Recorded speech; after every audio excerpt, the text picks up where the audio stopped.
આવનારા દરેક ભાવિક ભક્તોનું જે તે જીવનમાં દુઃખ છે એ દુઃખ કઈ રીતે દૂર થાય હર હંમેશા મારા એવા જ પ્રયત્નો હોય છે, મારી હંમેશા એવી જ વાણી હોય છે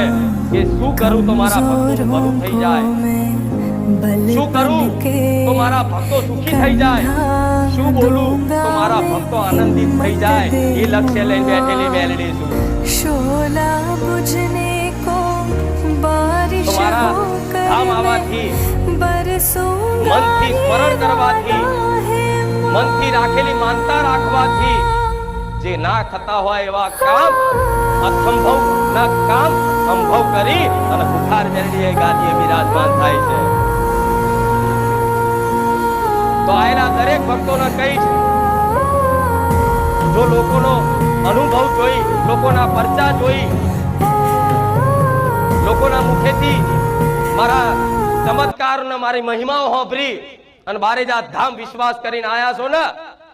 તો વધારે નહીં 5 રવિવાર ટકી જો તમને અનુભવ ના કરાવું તો ખુખાર મેરડી મટી જાઉં। એક રવિવાર ભલે ખાલી જોવા આવતા, એક રવિવાર ભલે ખાલી ચેક કરવા આવતા, ચેક કરવી હોય તો એક રવિવાર નહીં, 5 રવિવાર નહીં, 11 રવિવાર નહીં, 21 રવિવાર ભરો અને 17 વખત ચેક કરો, પછી મારી પર વિશ્વાસ કરો।